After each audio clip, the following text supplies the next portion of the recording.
नीति निर्देशक सिद्धांत क्या होता है इसके बारे में पहले समझते हैं। भाग 4 में अनुच्छेद 36 से 51 तक ये आपको डीपीएसपी, अंग्रेजी में बोलते हैं directive principle of state policy, Hindi में बोलते हैं राज्य का नीति निर्देशक सिद्धांत। ये भाग 4 में वर्णित है भारतीय संविधान का अनुच्छेद 36 से 51 तक।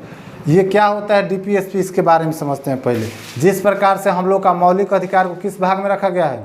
3 प्रकार में। तो मौलिक अधिकार मनुष्य के जीवन जीने के लिए एक बहुत अच्छा संसाधन है। क्या है? अच्छा संसाधन है। उसी प्रकार से यह भी एक मौलिक अधिकार है, लेकिन कानूनी रूप से अभी तक इसकी मान्यता प्राप्त नहीं है। यह एक आपका मौलिक अधिकार है। जब संविधान बन रहा था ना, तो हमारे संविधान सभा में सबसे ज़्यादा पढ़े लिखे व्यक्ति कौन थे? भीमराव अम्बेडकर। काफ़ी ज़्यादा पढ़े लिखे इंसान थे। उनकी डिग्री को जब पढ़ेंगे तो केवल डिग्री पढ़ने में हमको 2 मिनट लग जाएगा कि फलाना फलाना फलाना फलाना चिलाना डिग्री है इनका, ठीक। लेकिन बाकी और आदमी को उतना डिग्री नहीं था जितना भीमराव अम्बेडकर के पास था। उतनी जानकारी और लोगों के पास नहीं था जितना भीमराव अम्बेडकर के पास था। तो बहुत ज़्यादा पढ़े लिखे पूरे संविधान सभा में अगर सबसे कोई ज़्यादा पढ़ा लिखा इंसान कोई अच्छा था, तो अच्छा का मतलब कि ज़्यादा पढ़े लिखे जानकार व्यक्ति कोई था तो कौन था? भीमराव अम्बेडकर। एक थोड़ा उनके बराबरी में आते थे BN राव। कौन थे? BN राव, जिनको बोला जाता है संविधान सभा के सलाहकार। उनका नाम क्या था? हाँ, BN राव। BN राव कहीं कहीं देता है, ऐसे भी लिखता है। तो BN राव ही एक व्यक्ति थे जो संविधान सभा में सलाहकार के रूप में नियुक्त किए गए थे। तो जब भी आपसे क्वेश्चन पूछेगा कि संविधान सभा का सलाहकार कौन था, तो BN राव। संविधान सभा के सलाहकार BN राव। उसमें भीमराव अम्बेडकर भी थे, उनका काम अलग था। BR अम्बेडकर लिख दें, चलिए। BR अम्बेडकर। BR अम्बेडकर एक ऐसा व्यक्ति था जिसके सामने अच्छा इंसान बोलने से पहले 100 बार सोचता था अपने अंदर कि हम क्या बोले नहीं बोले। इतना ज़्यादा पढ़े लिखे और इतने ज़्यादा टैलेंटेड व्यक्ति थे। तो ये जब संविधान बन रहा था तो हमारा देश कब संविधान बना? 26 नवंबर 1949 ईस्वी को हमारा संविधान अंगीकार कर लिया गया। उससे पहले संविधान बनने की प्रक्रिया चली थी। जब हमारा देश आज़ाद हो गया 1947 में, तब उस समय संविधान बन रहा था। उसी समय उसी के आसपास में बन रहा था। तो जब संविधान बन रहा था तो उस समय तो देश में इतना संसाधन नहीं था, हिंदुस्तान इतना संपन्न नहीं था, इतना डेवलप नहीं था कि सारे संसाधन को उपलब्ध करा सके। तो उस समय भीमराव अम्बेडकर, ये BN राव बोले कि ये संविधान में 2 प्रकार के मौलिक अधिकार को रखिए। एक रखिए कि तत्काल प्रभाव से लागू कर दिया जाए और उसको अभी से ही पूरे देश में उपलब्ध कराया जाए। लेकिन दूसरा पार्ट 2 भी रखिए जिसको तत्काल प्रभाव में अभी हम लोग लागू नहीं कर सकते हैं, पैसा के अभाव में या संसाधन के अभाव में। हम लोग का देश अभी अभी आज़ाद हुआ।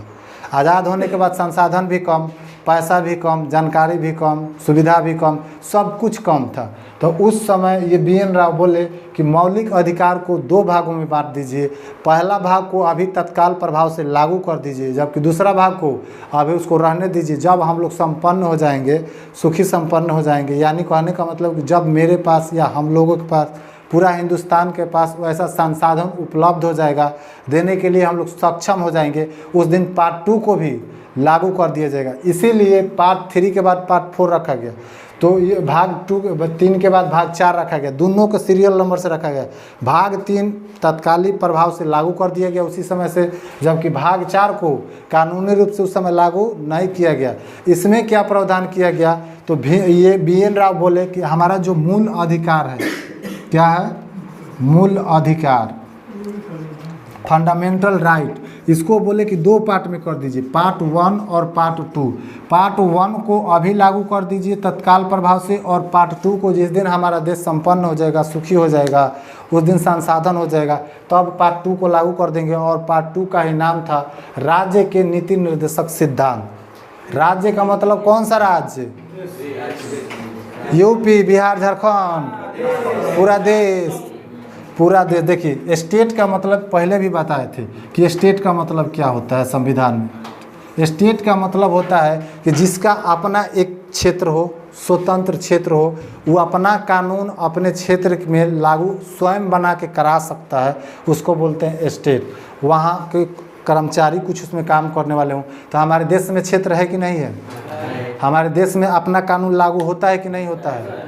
अगर कोई व्यक्ति या कोई संस्था अपना कानून लागू कर रहा है तो स्टेट कहलाएगा कि नहीं। जैसे भारत सरकार के रेलवे अधिनियम फलाना चिलाना के तहत दंड के प्रावधान किया गया है, तो वो सब रेलवे का अपना कानून लागू होता है कि नहीं। तो क्या रेल मंत्रालय के स्टेट कहलाएगा कि नहीं, स्टेट है। रेलवे विभाग एक स्टेट है, बिजली विभाग एक स्टेट है। तो वो एक संस्था है, स्टेट नहीं है। एसएससी के पास क्षेत्र नहीं है। कहिए कोई बीघा ज़मीन है एसएससी तुम्हारे पास, तो कहिए एक धूर नहीं है उसके पास। लेकिन बिजली विभाग के जाइएगा तो अपना ज़मीन है। रेलवे मिनिस्टर के पास जाइएगा अपना क्षेत्र है।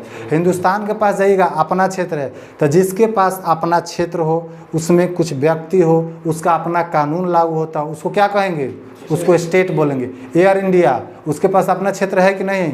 फ्लाइट गिराने के लिए दूसरे के घर पर थोड़ी गिराता है, अपने क्षेत्र में एयरपोर्ट बनाया हुआ है और अपने क्षेत्र में ये अपना कानून लागू करता है, तो वो सब स्टेट कहलाता है। जिसके पास अपना क्षेत्र उपलब्ध होता है, क्षेत्र का मतलब क्षेत्रफल, उसके पास अपना कानून हो। एयर इंडिया में अपना कानून लागू होता है कि नहीं होता है, उसका अपना कानून लागू होता है कि आप चाहे प्रधानमंत्री हो या राष्ट्रपति, जब हमारे एयरपोर्ट के अंदर गेट पर जब जाइएगा तो पहले हम उसको जांच करके, जितना भी काफिला होगा सबको जांच करने की जिम्मेवारी किसका, एयरपोर्ट अथॉरिटी का होता है। वो जांच करके ही आपको अंदर जा देगा। तो ये कानून किसका है, एयरपोर्ट का। तो अपना क्षेत्र हो, अपना कानून हो, सबको क्या कहेंगे, स्टेट कहेंगे। तो स्टेट अर्थात राज्य का नीति का दो लिख दिए हैं, राज्य का नीति निर्देशक सिद्धांत। नीति निर्देशक सिद्धांत का मतलब होता है राज्य एक ऐसा नीति बनाए, ऐसा निर्देश दे जिससे व्यक्ति का क्या हो सके, कल्याण हो सके। अगर मान के चलिए कि उसी समय तत्काल प्रभाव में भाग 4 को लागू कर दिया जाता, यानी कि जो मूल अधिकार है, मूल अधिकार भाग 1 तत्काल प्रभाव से लागू कर दिया गया और भाग 3 में रखा गया उसको, लेकिन मूल अधिकार में भी 2 पार्ट हुए, तो दूसरा जो पार्ट है उसको रखा गया भाग 4 में और बोला गया इसको राज्य का नीति निर्देशक सिद्धांत। वैसे देखने से लगता है कि ये भी एक मूल अधिकार है, लेकिन इसको कानूनी रूप से मूल अधिकार नहीं माना गया। अगर मान लिया जाता तो इसमें क्या कहता है, आपका नीति निर्देशक सिद्धांत कहता है कि कल्याणकारी राज्यों का स्थापना करना। जैसे कोई स्टेट मान के चलिए बिहार है, बिहार भी एक स्टेट कहलाएगा, अपना इसका क्षेत्र है, बिहार सरकार का अपना कुछ कानून बनता है, तो यहाँ कुछ अपना शासन करने वाली व्यवस्था है, तो ये भी एक स्टेट हो गया, यूपी एक स्टेट हो गया, तो इस सब स्टेट हो गए। तो उसी प्रकार से बिजली विभाग एक स्टेट हो गया। वो आपका नियम बना देगा कि हाँ हम बिजली इतने महीने का पैसा नहीं दीजिएगा तो हम CI जोड़ेंगे, उसका कंपाउंड इंटरेस्ट, तो वो जोड़बे करेगा, आप कुछ भी कर लीजिए, जोड़ेगा कि नहीं जोड़ेगा, तो उसका अपना कानून है, तो वो भी एक स्टेट हो गया। तो उसी सब के लिए स्टेट के लिए इसमें लिखा गया कि राज्य का नीति निर्देशक सिद्धांत, इसमें सब राज्य का नीति निर्देशक सिद्धांत लिखा गया है कि राज्य क्या क्या कर सकता है। लोगों को कल्याणकारी राज्य स्थापना करने के लिए भाग 4 में कहा गया है। जैसे एग्जाम्पल में लोग बुजुर्ग हो जाते हैं तो स्टेट क्या करता है, उसको वृद्धा पेंशन देता है कि नहीं। लेकिन अगर कोई कहे कि अगर स्टेट वृद्धा पेंशन दे रहा है एकाएक बंद कर दे, एकाएक क्या करे, बंद कर दे, तो आप उसको कुछ नहीं कर सकते। ये नहीं कहिएगा कि हमारा मौलिक अधिकार है कि वृद्धा पेंशन हम प्राप्त करेंगे, नहीं दीजिएगा तो हम जा रहे हैं न्यायालय में। न्यायालय में जा सकते हैं, नहीं जा सकते हैं, क्योंकि भारतीय संविधान के भाग 4 के अनुच्छेद 36 से 51 तक नीति निर्देशक सिद्धांत का वर्णन किया गया है। और इसी में वर्णन किया गया है कि भाग 4 को लागू करना के काम किसका है, लागू करने का काम होता है स्टेट का और हटाने के काम भी है स्टेट का। लेकिन व्यक्ति इसमें कोई क्या बोलते हैं, न्यायालय में नहीं जा सकता है, इसके ऊपर कानूनी कार्रवाई नहीं कर सकता है, न ही कोई वाद विवाद योग्य है। आप सरकार से नहीं पूछ सकते हैं कि हमारे वृद्धा पेंशन काहे बंद कर दिए, उसका मर्जी, सक्षम होगा तो देगा, नहीं सक्षम होगा तो नहीं देगा।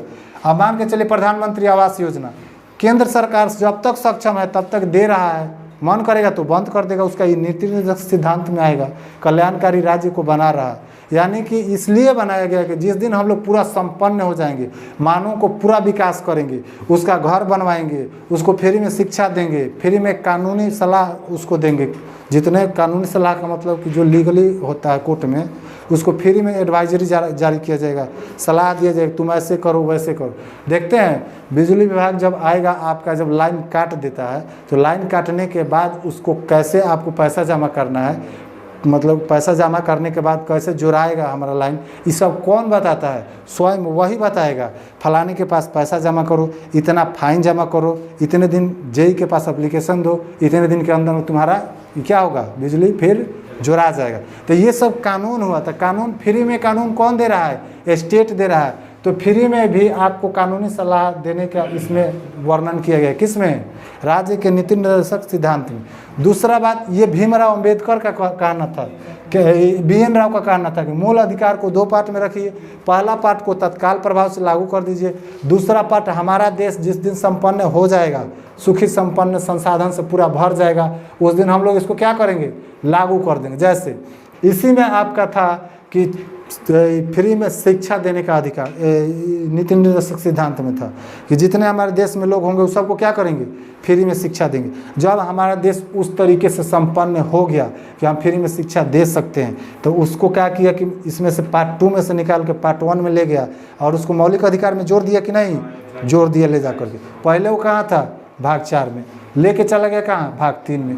तो जो चीज़ें सरकार संपन्न होती जाएगी, इस सब में से आपको खींच के कहाँ लेके चले जाएगी, मौलिक अधिकार में। वैसे भी क्या है, मौलिक अधिकार, लेकिन लागू नहीं है। इसलिए लागू नहीं है कि अभी स्टेट सरकार संपन्न नहीं है उतना, अभी उसके मर्जी पर डिपेंड करता है। नहीं तो अगर ये लागू कर देगा और बीच में किसी सरकार को दिक्कत हो गया कि हमको पैसा कमी हो रहा है, वृद्धा पेंशन रोको, तो सारा लोग चला जाएगा कोर्ट में। पैसा काहे नहीं देगा, कोर्ट में चला जाएगा तो देना पड़ेगा ना सरकार को। तो इसीलिए सरकार अपने लिए बचाव के लिए अपना लोक कल्याणकारी राज्य की स्थापना अपने मर्जी से करती है, अपना सिद्धांत स्वयं बनाती है। इसको बोलते हैं राज्य के नीति निर्देशक सिद्धांत बोलते हैं। ये BN राव का कथन था। भीमराव अम्बेडकर बहुत तेज तरह, BN राव से भी तेज तरह की था। कौन, भीमराव अम्बेडकर। ये कहे कि पार्ट 2 में रखो, पार्ट 1 को अभी लागू कर दो और पार्ट 2 को बाद में लागू करो। तो ये बोले कि ठीक है बाद में लागू करेंगे, लेकिन इसमें एक बात जोड़ दिए कि कोई भी व्यक्ति पार्ट 2 के मामले में आप न्यायालय में, हाँ न्यायालय में नहीं जा सकते हैं। लीजिए सारा जड़े काट दिया नीचे ही से।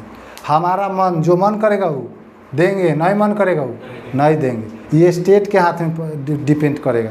जिसको मन करेगा, मान के चलिए स्टेट करता है वृद्धा व्यक्ति को पढ़ाने के लिए कुछ योजना लागू चलाता है, तो ये स्टेट का काम है कि वो सक्षम होगा तो वृद्ध व्यक्तियों को पढ़ाने के लिए स्कूल खोलेगा या उस पर खर्चा करेगा।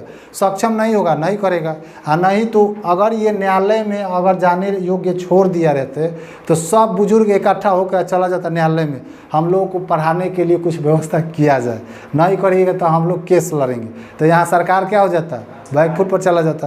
तो देखिए कितना दिमाग से बनाया गया। भीमराव अम्बेडकर क्या किए कि कहे कि ठीक है 2 पार्ट में रहेगा, लेकिन पार्ट 2 को कभी भी न्यायालय में लागू नहीं किया जाएगा, न्यायालय में परिवर्तनीय नहीं होगा, न्यायालय में वाद विवाद इस पर नहीं होगा। मन करेगा तो स्टेट कर सकता है, नहीं मन करेगा तो नहीं करेगा। ये है आपका राज्य के नीति निर्देशक सिद्धांत। भीमराव, अब BN राव के अनुसार ये BN राव ये सलाहकार थे। भीमराव अम्बेडकर ये सेकेंड वाला पार्ट को बोले थे कि न्यायालय में आप नहीं जा सकते हैं।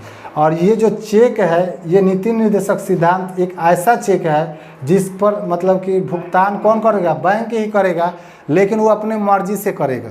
कहेगा कि मेरे पास पैसा नहीं है तो आपको वापस मुंह लटका के एकदम चलाना है। ये नहीं कहेगा हम पैसा बैंक में जमा किए, हमारा पैसा देबे करो। ये कौन कहा था, KT शाह कहा थे। इसका नाम क्या था, KT शाह। तो KT शाह एक व्यक्ति थे। इनका कथन था कि नीति निर्देशक सिद्धांत एक ऐसा चेक है जिस पर बैंक, यह एक ऐसा चेक है जिसका भुगतान बैंक अपने मर्जी के अनुसार करेगा, न कि चेक वालों की मर्जी से करेगा।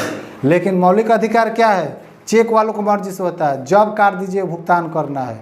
अगर कोई आपके मौलिक अधिकार को हनन करेगा, तुरंत जाइए कोर्ट में भुगतान कर देगा तुरंत। क्या हनन कर रहा है जी, इसमें अगर मौलिक अधिकार का हनन हो रहा है तो कोर्ट में जाइएगा, नहीं जाइएगा। स्टेट की अपनी मर्जी, मन करेगा तो भुगतान करेगा, नहीं मन करेगा तो नहीं। भुगतान करने का मतलब कि मन करेगा तो सुविधा आपको देगा, नहीं मन करेगा तो नहीं देगा। मन कैसे करेगा, कहने का मतलब मन के मतलब कि हम सक्षम होंगे तब ना मनवा करेगा। तो राज्य अगर सक्षम होगा तभी लागू करेगा, नहीं सक्षम होगा तो नहीं लागू करेगा।